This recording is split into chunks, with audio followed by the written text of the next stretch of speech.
Selamat Hari Natal umat yang dikasihi yang ada di dalam ruangan kebaktian ini maupun yang ada di rumah masing-masing. Kiranya sukacita dan damai Kristus melingkupi kita semua. Sebelum memulai ibadah, saya hendak menyampaikan beberapa hal. Pertama, pada hari ini kita memasuki minggu sesudah Natal dengan tema Ia telah lahir penuh hikmat dan kasih karunia yang akan dilayani oleh Pendeta Dewi Prahesti dari GKI Wahid Hasim. Kedua, kebaktian tutup tahun tatap muka akan diadakan pada tanggal 31 hari Jumat pukul 18, pukul 6 sore. Ketiga, kebaktian awal tahun tatap muka akan diadakan pada Sabtu 1 Januari 2022 pagi jam 8.30. Demikianlah beberapa hal yang perlu kita ketahui bersama. Mari kita menyiapkan hati kita untuk menyambut Tuhan. Mari kita bersaat teduh.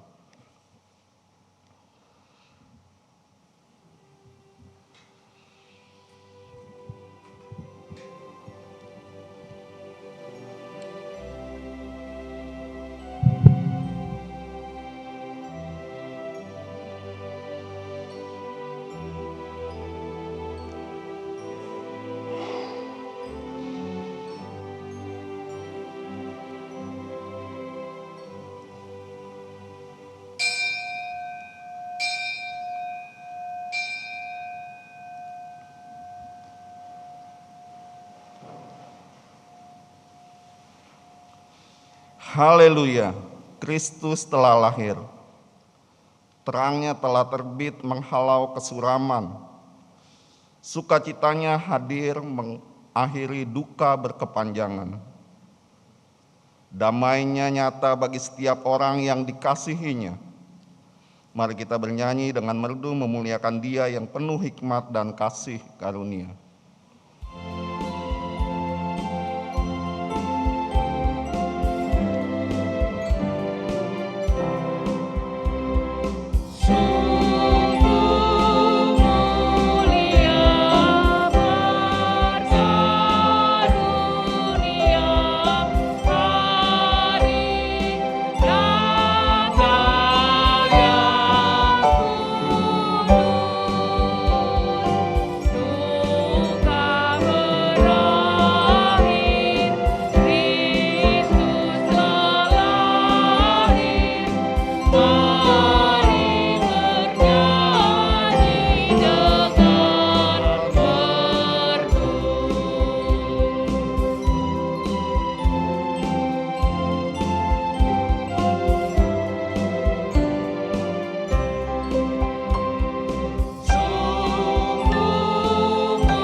Pertolongan kita adalah dalam nama Tuhan yang menjadikan langit dan bumi.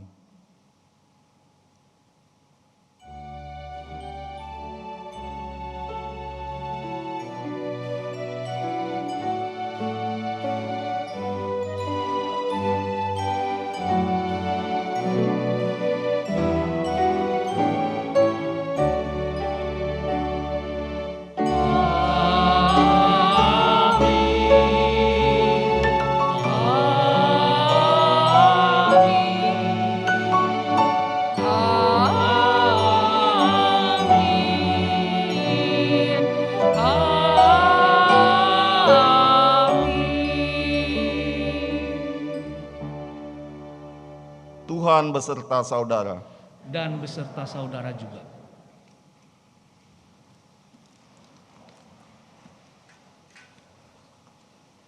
Natal menjadi bentuk nyata kemuliaan Allah. Ketika Ia mau datang ke dunia dalam rupa Yesus Kristus yang lahir dalam palungan di Bethlehem, kota Raja Daud. Sebagai manusia, Ia hidup tak berbeda dari kita. Bertumbuh dari bayi menjadi anak-anak, bertumbuh dari anak-anak menjadi dewasa. Ia bertumbuh sebagai manusia yang hidup, yang penuh hikmat, penuh kasih karunia. Marilah kita merefleksikan kehidupan Kristus agar kita bisa mengikuti teladan pertumbuhannya.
Bapak Ibu, sebagaimana manusia yang lahir di dunia ini, suka dan duka di dalam dunia dirasakan juga oleh Kristus. Namun ia tetap bertumbuh di dalam kehendak Allah, semakin bertambah besar dan bertambah hikmatnya, dan makin dikasihi oleh Allah dan manusia. Apakah kita sudah mengikuti teladannya? Saat suka dan duka dunia silih berganti, setiakah kita untuk setiap berlaku sesuai kehendak Allah? Saat harapan dan ratapan datang silih berganti, apakah kita tetap bertumbuh untuk mengenalnya, atau malah menjauh dari dekapan kasih-Nya? Mari kita berdoa. Ya Allah yang mulia dan penuh kasih karunia, saat ini kami datang kepadamu ya Tuhan, memohon ampun atas segala kesalahan yang kami perbuat. Saat ada duka dan luka, tantangan dan ancaman, kadang kami sering tergoda untuk menjauhkan dari kehendak-Mu, sehingga kami mengabaikan hikmat-Mu yang telah Engkau karuniakan kepada kami. Ampunilah kami ya Tuhan. Kiranya tuntunan-Mu memimpin kami untuk bertobat, hingga kami bisa bertumbuh sesuai dengan keteladanan-Mu di dalam Kristus anak-Mu, yang telah menjadi juru selamat bagi kami semua. Amin. Amin.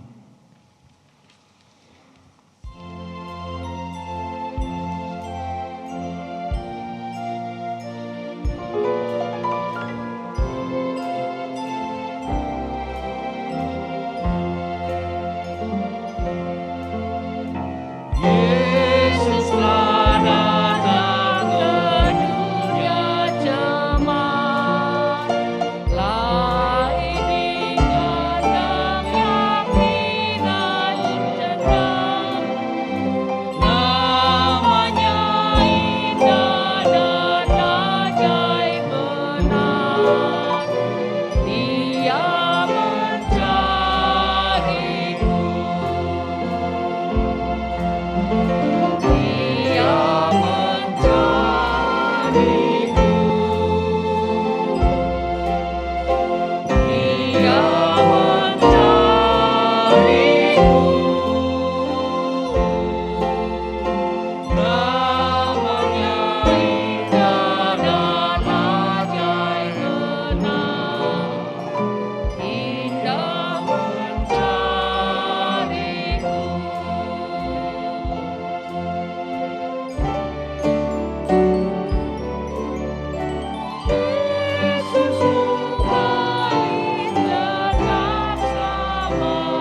Inilah berita pengampunan bagi kita yang tertulis dalam nubuat kitab Nabi Yesaya, pasal 38, ayat 17 dan 20.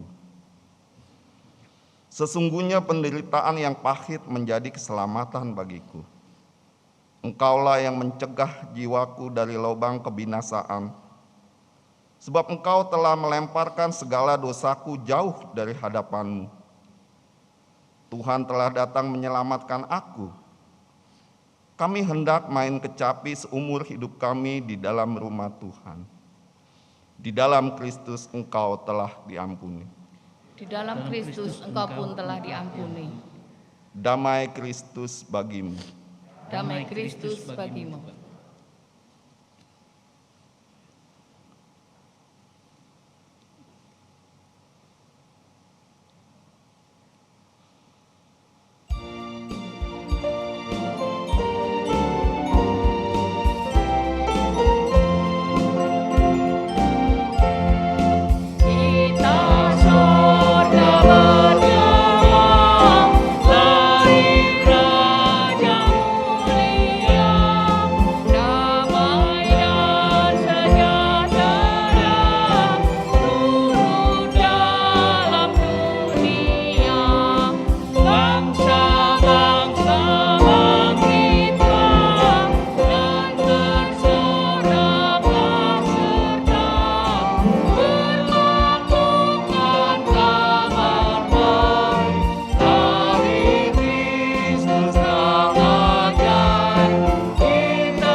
Bapak Ibu yang dikasihi Tuhan, sebelum kita bersama merenungkan firman Tuhan, mari kita mohon pertolongan dari Roh Kudus untuk menolong kita ketika kita membaca dan mendengar firman Tuhan. Kita berdoa.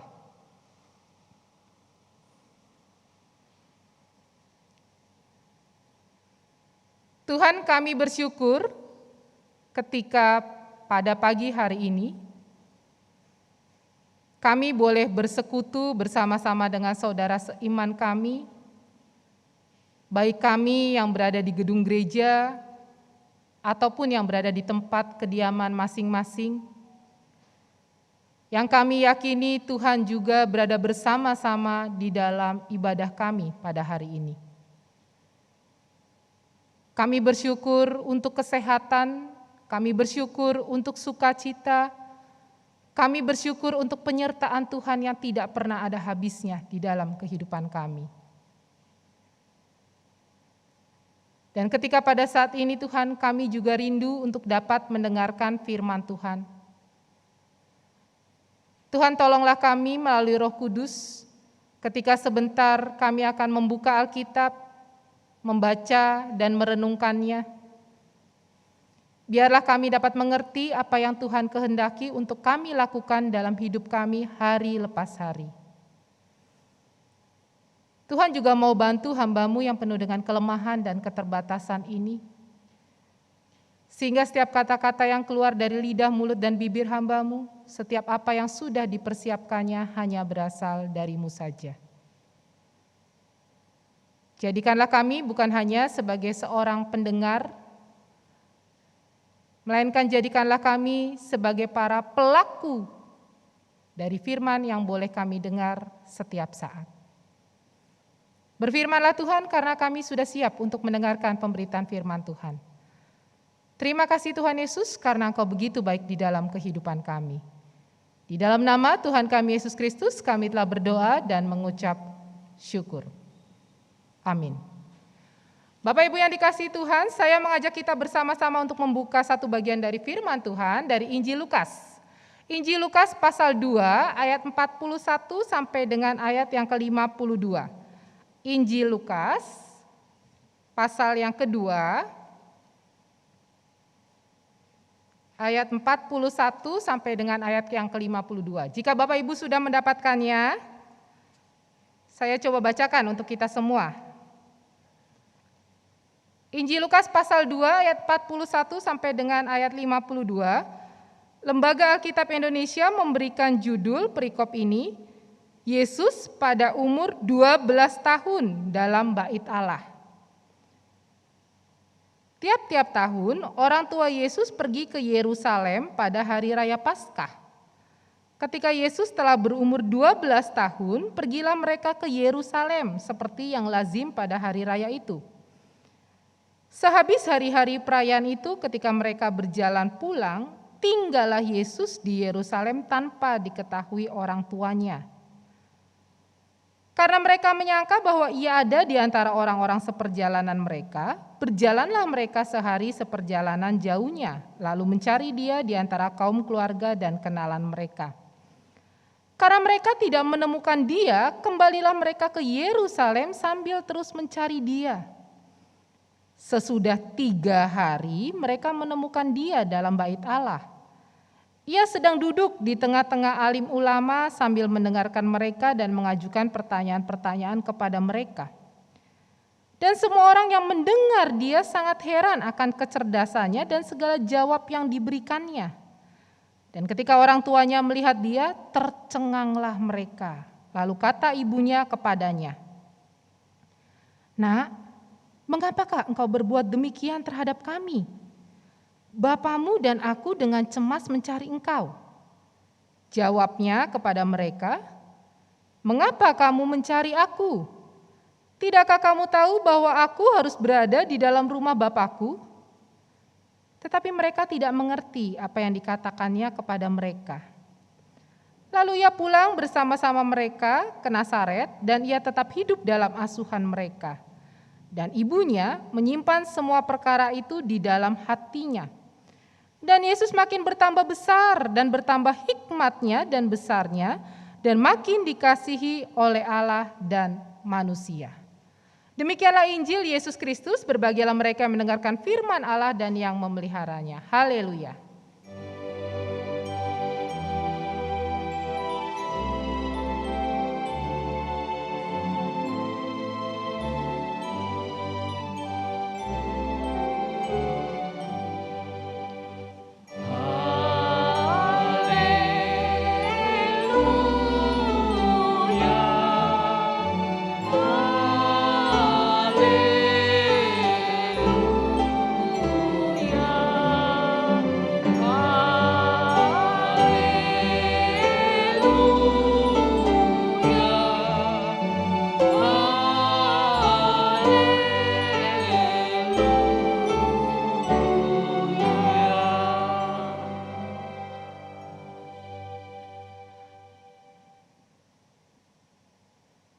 Selamat pagi Bapak Ibu yang dikasihi Tuhan. Selamat Natal. Kiranya sukacita dan damai sejahtera terus menaungi di dalam kehidupan kita walaupun di dalam masa yang suram sekalipun, ya. Bapak Ibu yang dikasihi Tuhan, ketika kita melihat bagian bacaan kita di dalam Injil Lukas pasal 2 ayat 41 sampai dengan ayat 52, kita mungkin jadi bertanya-tanya gitu ya. Perasaan baru kemarin Natalan baru sehari tanggal 25, sekarang baru tanggal 26 nih. kenapa Yesusnya udah besar gitu ya, sudah umur 12 tahun di dalam bacaan kita di Injil Lukas pasal 2. Bapak Ibu, seakan-akan waktu begitu cepat berlalu ya. Kalau boleh saya katakan Bapak Ibu, ini Natal kita yang kedua di masa pandemi ya. Kalau Bapak Ibu ingat tahun lalu ketika pandemi kita juga merayakan Natalnya dengan cara seperti ini. Tahun ini kita juga mungkin sudah boleh kembali bersekutu. Kalau di gereja kami di GKI Waitasim Bapak Ibu sudah boleh onsite juga tapi secara terbatas. Jadi ketika malam Natal dan Natal kemarin walaupun jemaat kursinya juga penuh tapi dengan prokes yang ketat seperti ini juga Bapak Ibu. Tapi tidak semua juga yang boleh hadir di gereja. Anak-anak usia di bawah 12 tahun sudah otomatis nggak boleh masuk gitu ya ke gedung gereja ya. Jadi masih dengan situasi yang mungkin kalau bahasanya kita di tahun ini penuh dengan kesuraman, penuh dengan kegelapan. Tetapi ternyata tetap ada sukacita. Ada waktu Bapak Ibu yang mungkin cepat sekali berlalu. Saya Bapak Ibu ketika ditanya sama jemaat, Bu, anak yang besar sekarang sudah kelas berapa ya? Ya, anak saya punya 2 putri Bapak Ibu. Yang pertama sudah kelas 2, waktu kemarin dia lulus TK 2 tahun yang lalu Bapak Ibu. Lalu mau masuk kelas 1 SD itu sudah dalam masa keadaan yang pandemi ya. Jadi sekolahnya secara online. Lalu kalau saya ditanya, udah kelas berapa Bu? Udah kelas 2, cepet banget ya Bu, udah kelas 2. Iya, gak terasa gitu ya, sekolah secara online, pembelajaran jarak jauh, dan 2 tahun sudah dilewati. Rasanya waktu begitu cepat. Bapak Ibu juga mungkin mengalaminya di rumah ya. Dulu kayaknya ketika kita punya anak masih kecil-kecil. Sekarang anak kita udah kuliah. Bahkan ketika mungkin kita melihat anak-anak kita meminta izin untuk menikah. Dan menikah di gereja, Papa, Mama, aku minta untuk doa restu gitu ya. Aku mau menikah, mau diberkati di gereja. Kita mungkin kembali ke bayangan ingatan beberapa puluh tahun. Anak ini masih kecil. Anak ini masih aku gendong-gendong, masih aku anterin sekolah. Ternyata dia sekarang sudah menemukan pasangan hidupnya. Waktu begitu cepat berlalu ya Bapak Ibu ya. Dan pada hari ini ketika kita kembali melihat di dalam bacaan kita seperti yang saya katakan, baru kemarin kita merayakan Natal, Yesus lahir. Sekarang hari ini kita membahas tentang Yesus sudah berusia 12 tahun. Bapak Ibu di dalam bacaan kita di sana dikatakan di ayat yang ke-41. Jadi kalau Bapak Ibu tadi menyimak di dalam bacaan saya atau Alkitab Bapak Ibu masih dibuka, di sana dikatakan tiap-tiap tahun orang tua Yesus pergi ke Yerusalem pada hari raya Paskah ya. Jadi di sana mau digambarkan bahwa ketika orang-orang kembali ke Yerusalem ada peristiwa-peristiwa hari raya penting ya, hari raya Paskah, Pondok Daun dan juga Pentakosta. Jadi mereka semua pergi ke Yerusalem. Yang menjadi menarik Bapak Ibu, di sana di ayat yang ke-43. Sehabis hari-hari perayaan itu, ketika mereka berjalan pulang setelah acaranya selesai ya, setelah Paskahnya selesai mereka pulang karena mereka berasal dari kota-kota yang jauh dari Yerusalem. Dan ketika mereka pulang, orang tua Yesus, tinggallah Yesus di Yerusalem tanpa diketahui orang tuanya ya. Jadi Bapak Ibu di sana jelas dikatakan tinggallah. Jadi Yesus gak ketinggalan ya. Kalau kita mungkin pergi ke mall, kita mungkin lagi pilih-pilih barang, terus anak kita main kemana-mana, kita tanpa lepas dari pengawasan kita mungkin panik ya ketika kita cari, wah kemana nih anak? Wah kita bisa tanya ke security, kita bisa tanya ke orang-orang, tadi lihat gak ada anak yang tingginya segini, pakai baju segini, jenis kelaminnya ini, bisa dengan mudah. Tetapi Bapak Ibu di sana dikatakan tinggallah Yesus. Jadi orang tuanya sama sekali nggak meninggalkannya. Orang tuanya juga mungkin sibuk ngobrol gitu ya, sibuk bercengkrama juga dengan saudara-saudara, dengan orang-orang yang berasal dari tempat-tempat yang lain. Dan ketika mereka kembali pulang di dalam perjalanan mereka, ternyata Yesus tinggal di Yerusalem. Di sana di ayat yang ke-44 Bapak Ibu dikisahkan perjalanan itu cukup jauh ya. Jadi ketika di dalam perjalanan setelah seharian barulah orang tuanya mencari ya, mereka mungkin beristirahat, mereka mungkin makan, barulah mereka ingat nih ya, Yesus kemana nih? Nah, mereka carilah. Ketika mereka cari mungkin bayangan mereka pikiran, oh Yesus mungkin ada di rombongan yang sana, mungkin lagi main juga sama teman-teman seusianya ya. Mereka cari juga ke sana, ternyata nggak menemukan. Mungkin Yesusnya ada di sana. ngobrol sama saudara-saudaranya yang di sana.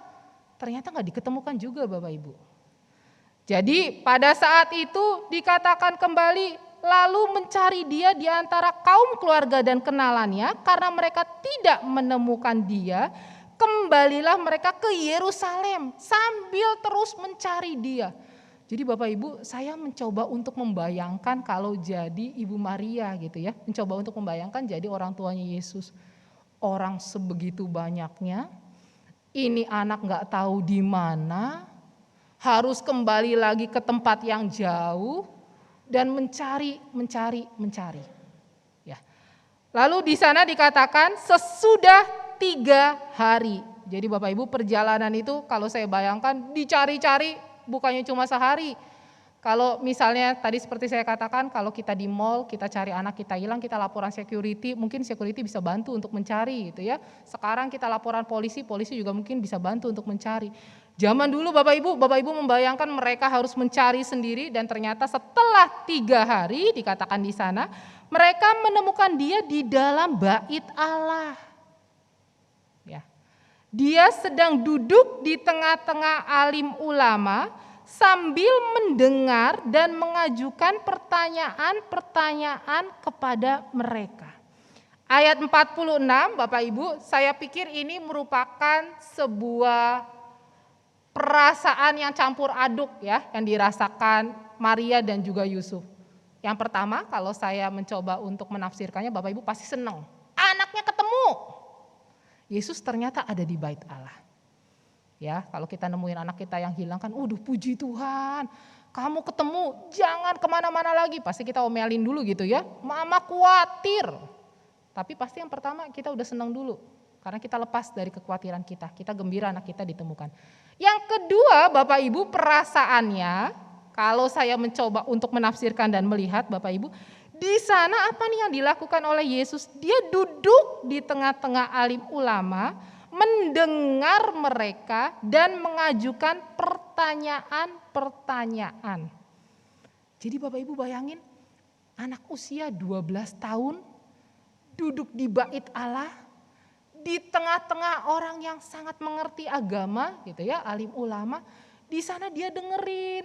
Terkadang mungkin dia tanya apa yang dia ingin tanyakan, terkadang mungkin dia menjawab apa yang dia tahu, apa yang dia bisa jawab gitu.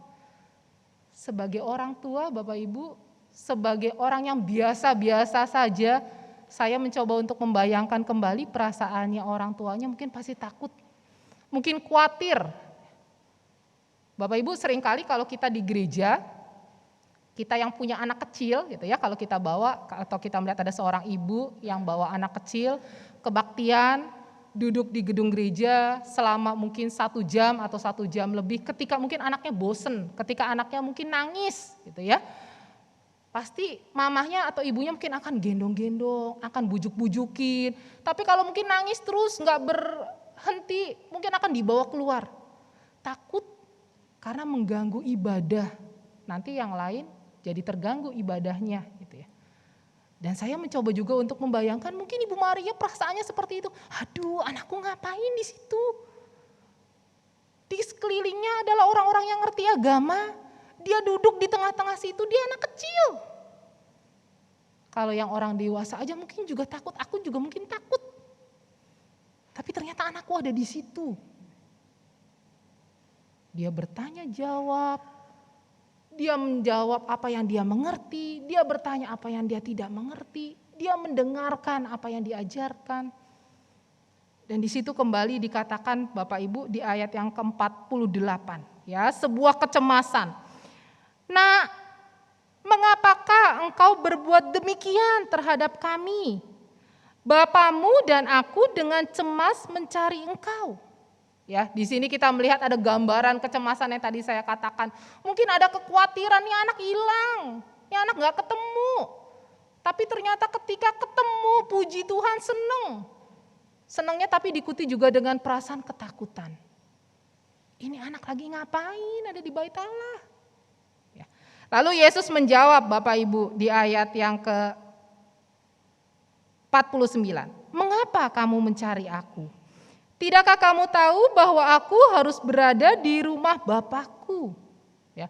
Jawaban dari seorang anak, Bapak Ibu, anak yang 12 tahun ya, terhadap orang tuanya yang mencari, kenapa sih kok aku dicari? Aku kan harusnya ada di sini di rumah bapakku.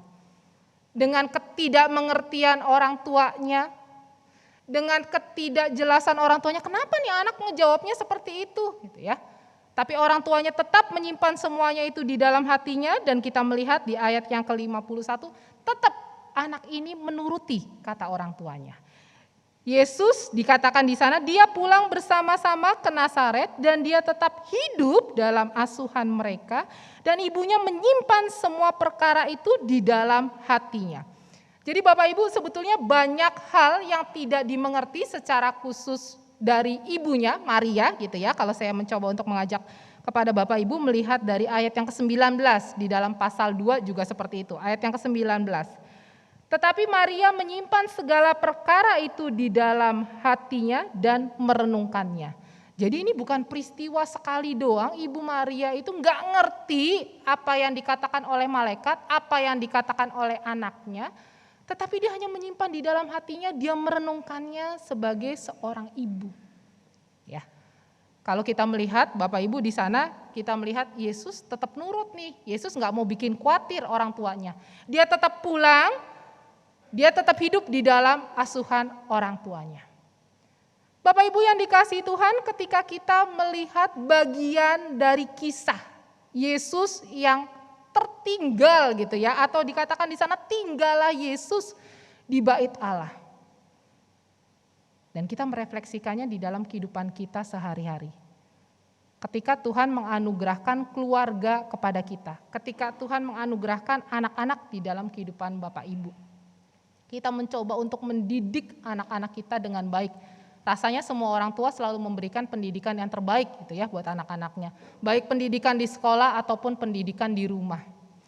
Salah satu yang menjadi faktor utama anak-anak kita bertumbuh dengan baik adalah didikan. Ya, tadi seperti saya katakan baik dari sekolah maupun dari rumah.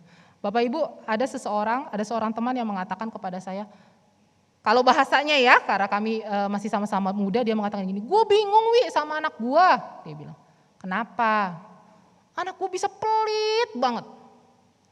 Terus saya cuma senyum-senyum, Bapak Ibu. Kenapa Bapak Ibu saya senyum-senyum, tahu nggak? Kira-kira apa Bapak Ibu? Kurang lebih. Karena saya tahu gitu ya, yang ngomong saya tahu nih teman saya. Teman saya juga kadang-kadang suka pelit. Jadi mungkin dia nggak sadar ketika dia mungkin melakukan pola itu di rumah dan itu terbaca gitu ya sama anak-anaknya. Kalau mainan dia nggak mau sharing sama temennya, apalagi makanan di sekolah. Saya cuma senyum aja gitu.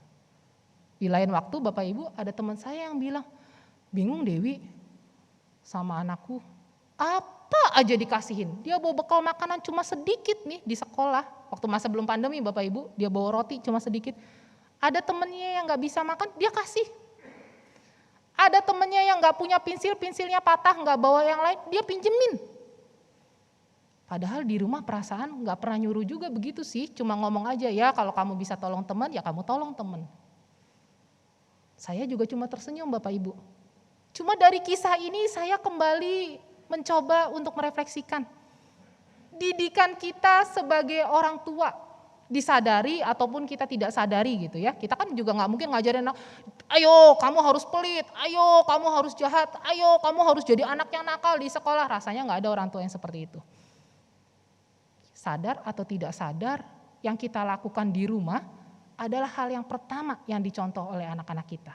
Yang dicontoh oleh orang-orang yang ada di sekitar kita, keluarga kita. Jadi ketika kita mungkin terhadap orang lain, males untuk ngebantuin. Anak-anak juga ngeliat tuh, papa mama juga kadang-kadang gitu. Jadi ketika temennya di sekolah ada yang kesulitan, ya dia juga males untuk ngebantuin. Dia males untuk berbagi. Tetapi ketika dia lihat papa mamanya adalah orang yang suka memberi. Papa mamanya adalah orang yang suka menolong orang lain. Tanpa diminta untuk menolong ataupun memberi apa yang dia miliki, dia juga pasti akan mengikutinya.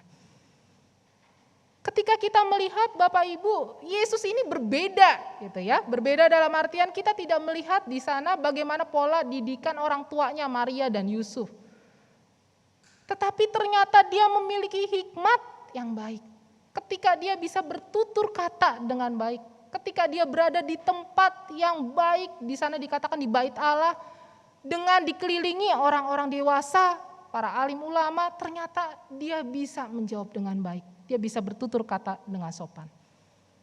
Tuhan Yesus punya hikmat yang berasal dari Allah. Sehingga setiap apa yang dia lakukan, setiap apa yang dia katakan bisa menjadi berkat buat orang lain. Kalau boleh kita katakan Bapak Ibu, mungkin kita bisa bilang, iyalah namanya juga Tuhan gitu ya, spesial, berbeda dari kita kan manusia. Kita kan selalu melakukan kesalahan, kita kan pasti berdosa. Terkadang mungkin kita juga cuma punyanya sedikit, nanti kalau berbagi buat orang lain jadi habis dong gitu ya. Ada mungkin rasa keegoisan kita.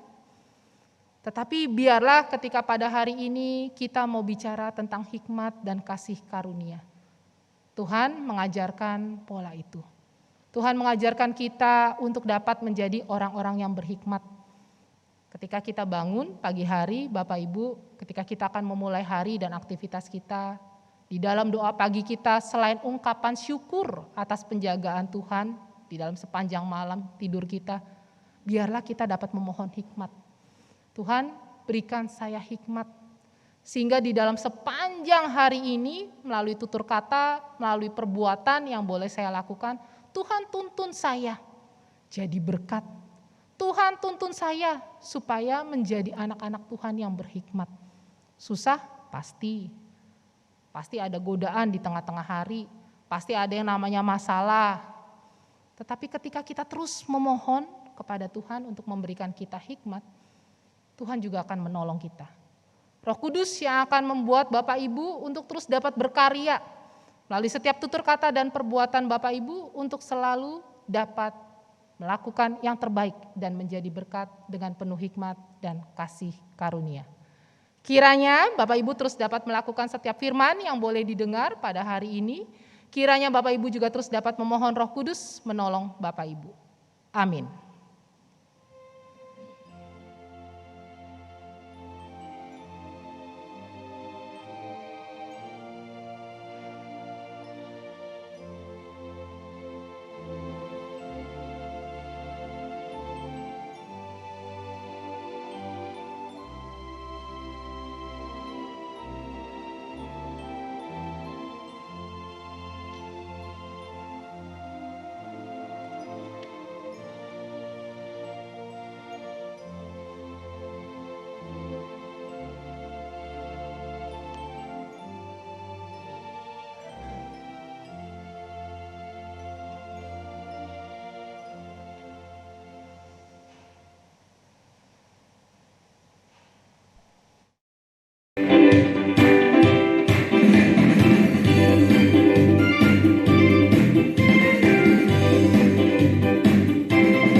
Umat Tuhan diundang untuk berdiri.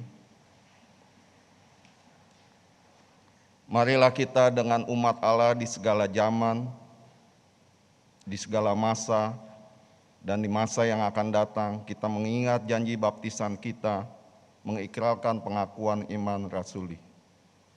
Aku percaya kepada Allah, Bapa yang Maha Kuasa, Khalik langit dan bumi, dan kepada Yesus Kristus anaknya yang tunggal Tuhan kita, yang dikandung dari Roh Kudus, lahir dari anak darah Maria, yang menderita sengsara di bawah pemerintahan Pontius Pilatus, disalibkan, mati dan dikuburkan, turun ke dalam kerajaan maut, pada hari yang ketiga, bangkit pula dari antara orang mati,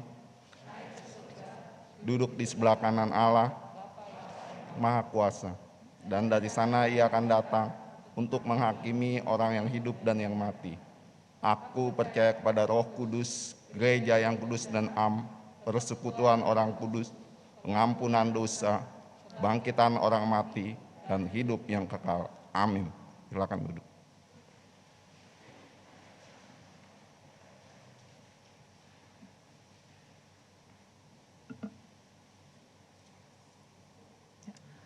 Bapak Ibu yang dikasihi Tuhan, mari kita bersatu di dalam doa syafaat kita. Kita berdoa.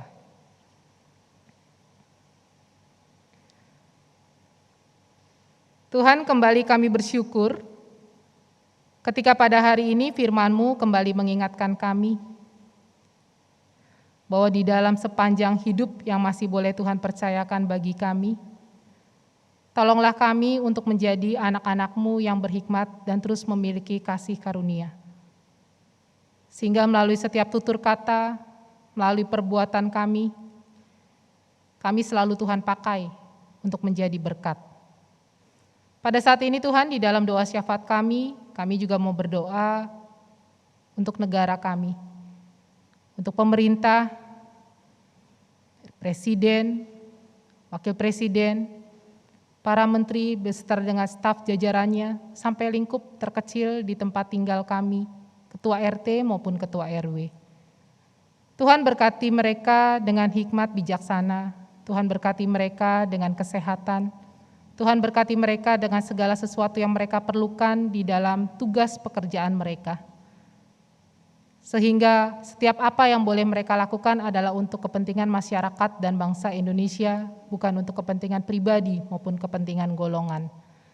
Kami mau berdoa Tuhan untuk program vaksinasi yang terus dilaksanakan supaya seluruh masyarakat Indonesia, baik yang di kota maupun yang berada di desa-desa ataupun di pelosok, bisa mendapatkan vaksinasi yang baik. Tuhan tolong para nakes yang melakukannya, berikan mereka selalu kesehatan dan sukacita. Kami juga teringat Tuhan untuk saudara-saudara kami yang menjadi korban dari Semeru, biarlah Tuhan juga yang akan terus memberikan mereka kesehatan dan pemulihan. Tuhan pakai kami untuk kami juga dapat menolong mereka melalui setiap apapun yang boleh Tuhan percayakan bagi kami.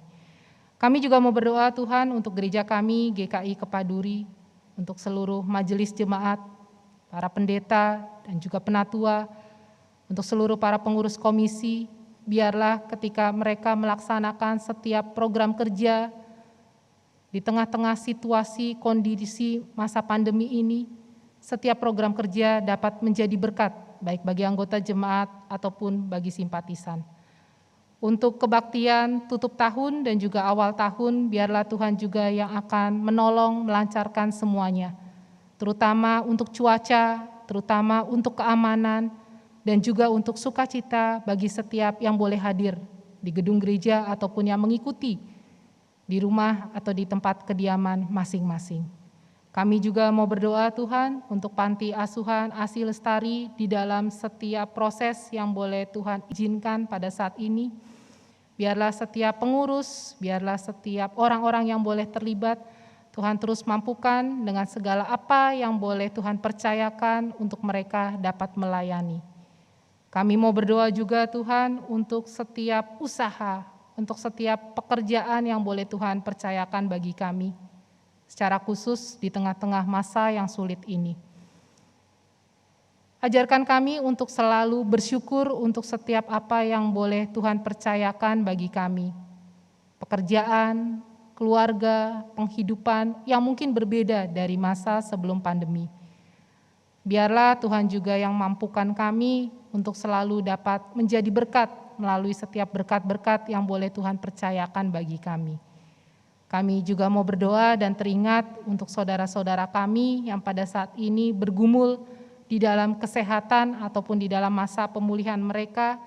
Kami teringat untuk Ibu Sinta Sutardi, untuk Ibu Mariati Chandra, untuk Saudari Areta, untuk Bapak Yahya Wangsa Saputra, untuk Bapak Yevons, untuk Ibu Anita, Bapak Cendana Wiraya, Bapak Heri Setiawan, Ibu Lesnarti Hananto, Bapak Samhudi Chandra, Ibu Novita Purnama, Bapak Henrianto Wibowo, dan juga saudara-saudara kami yang lain yang tidak kami sebutkan pada saat ini.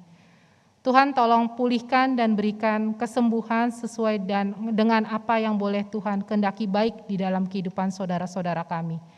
Melalui perawatan baik dari tim medis ataupun anggota keluarga yang terus mengasihi, menjaga dan merawat melalui setiap apapun yang boleh dikonsumsi, baik makanan, minuman, vitamin maupun obat-obatan, Tuhan pakai itu semua menjadi sarana kesehatan.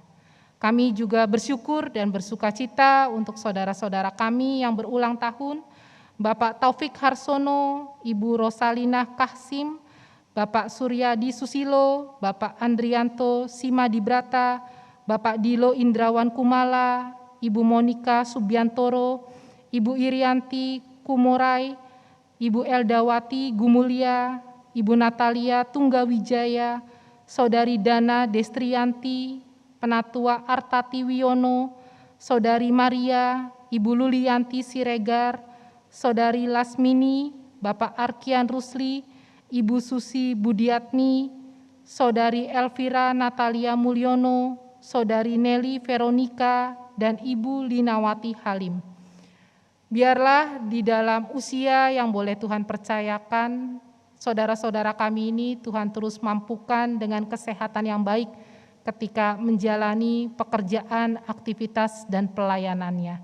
Biarlah Tuhan terus memberikan hikmat, biarlah Tuhan yang terus menganugerahkan segala sesuatu yang diperlukan oleh saudara-saudara kami ini, sehingga di dalam sepanjang hidup yang masih boleh Tuhan percayakan, mereka juga terus dimampukan selalu memuliakan nama Tuhan.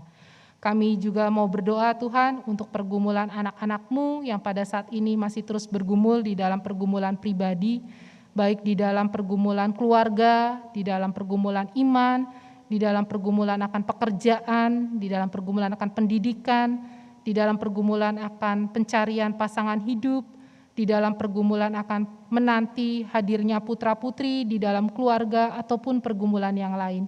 Tuhan, tolonglah jawab setiap doa dan pergumulan anak-anak-Mu sesuai dengan apa yang boleh Tuhan kehendaki. Ajar kami semua untuk dapat bersabar menanti jawaban Tuhan. Ajar kami untuk meyakini bahwa apa yang boleh Tuhan jawab di dalam setiap doa dan pergumulan kami, itu adalah yang terbaik dalam hidup kami, walaupun seringkali berbeda dari apa yang kami minta. Biarlah Tuhan semua seruan doa syafaat kami ini terjadi dengan apa yang boleh Tuhan kehendaki baik. Dan kami juga akan menyatukan doa syafaat kami dengan doa yang Tuhan Yesus ajarkan bagi kami.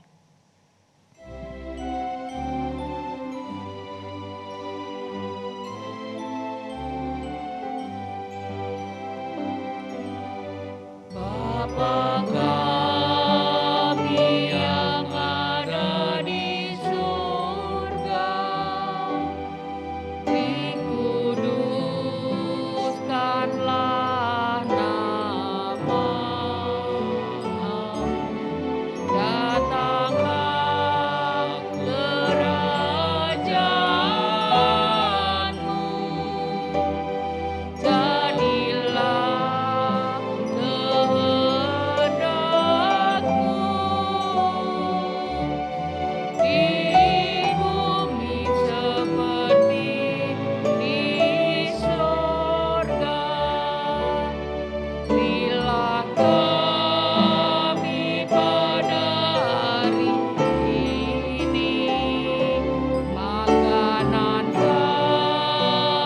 yang secukupnya,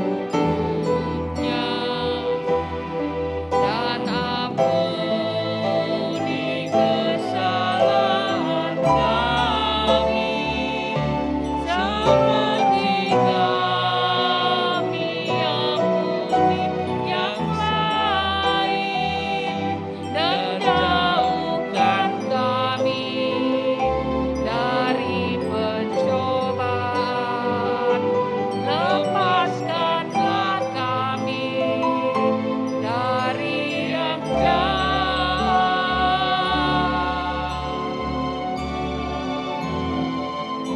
Sebab Engkau yang punya kerajaan, serta kuasa dan kemuliaan, sampai selama-lamanya. Amin.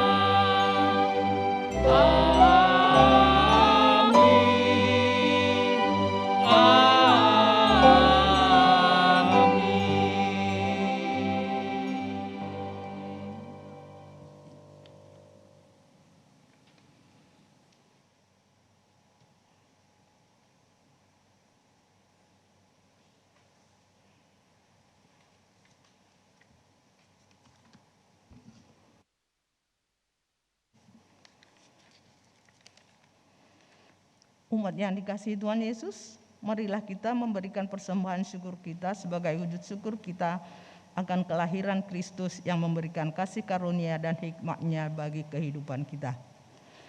Bagi umat yang berada di ruang ibadah dapat menyerahkan persembahan dengan dua cara. Pertama, umat berjalan menuju kotak yang sudah disiapkan di depan. Kedua, mentransfer ke rekening GKI Kepaduri atau scanning QR Code yang terdapat di bangku jemaat. Bagi umat yang berada di rumah dapat menyampaikannya dengan tiga cara. Pertama, mentransfer ke rekening BCA 198 310 5444 atas nama Gereja Kristen Indonesia. Kedua, dengan scanning QR Code melalui OVO, GoPay, Link, dan BCA Mobile. Ketiga, menyerahkannya ke tata usaha pada jam kerja dan membubuhkan nama atau nomor anggota dan jumlah persembahan di amplop. Firman Tuhan dari dalam 1 Tawarikh 19 ayat 29 mengatakan, "Berilah kepada Tuhan kemuliaan namanya, bawalah persembahan dan masuklah menghadap Dia. Sujudlah menyembah kepada Tuhan dengan berhiaskan kekudusan." Kita akan menaikkan pujian dari KJ 127, Kandang Domba Itu Rumahnya.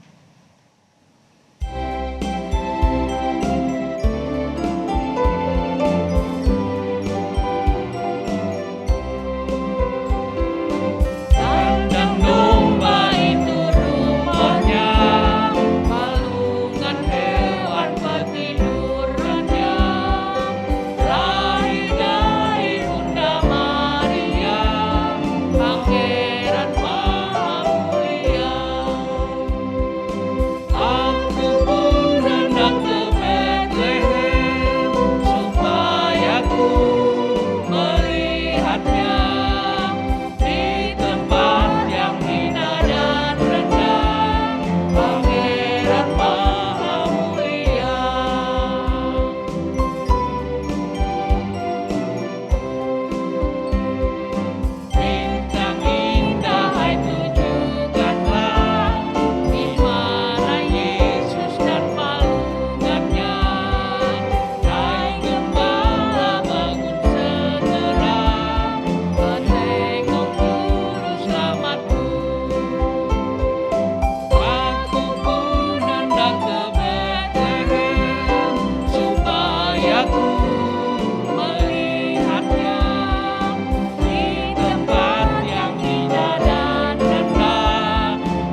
Kita berdoa. Seperti para gembala yang datang ke Bethlehem untuk melihat dan bersyukur atas kelahiran Juru Selamat, saat ini kami pun datang ke hadapan-Mu untuk bersyukur atas hikmat dan karunia yang hadir dalam setiap jejak kehidupan kami. Inilah persembahan yang kami bawa ya Tuhan. Kiranya hikmat ilahi memimpin setiap tangan yang mengelola persembahan ini. Di dalam nama Tuhan Yesus Kristus, Juru Selamat kami, Pembawa sukacita dunia, kami berdoa dan bersyukur. Amin.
Kristus yang telah lahir membawa sukacita bagi dunia.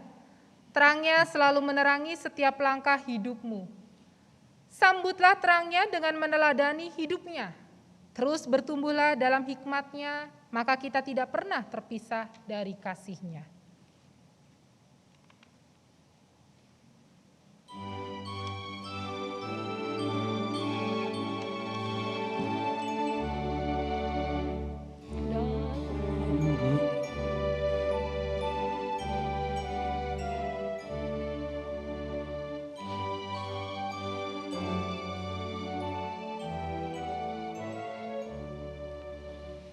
Dalam gelap terang bersinar, Yesus lahir di Palungga.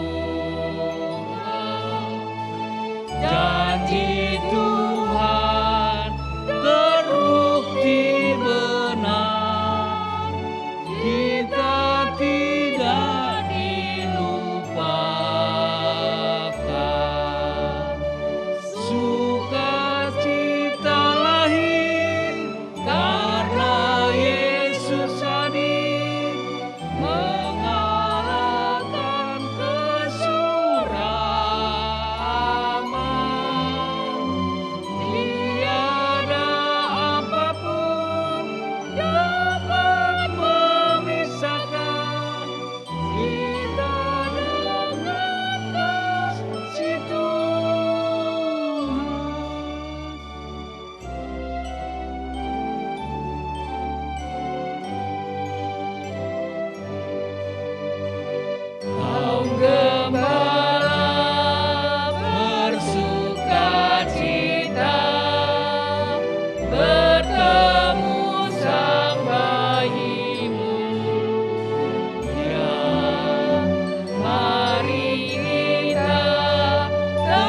mengarahkanlah hatimu kepada Tuhan. Kami mengarahkan hati kami kepada Tuhan. Jadilah saksi Kristus. Syukur kepada Allah, Terpujilah Tuhan. kini dan selamanya. Bapak Ibu yang dikasihi Tuhan, kini kembalilah ke dalam kehidupanmu masing-masing, dan biarlah dimanapun Tuhan boleh tempatkan Bapak Ibu, jadilah berkat bagi begitu banyak orang. Terimalah berkat dari Tuhan. Kiranya Yesus Kristus, Sang Surya kebenaran, yang lahir dalam hikmat dan kasih karunia Allah, memenuhi engkau dengan sukacita dan damai sejahtera yang melampaui segala akal dan pengertian. Kiranya berkat dari Allah Bapa, Anak, dan Roh Kudus menyertaimu selalu dari sekarang sampai selama-lamanya. Amin.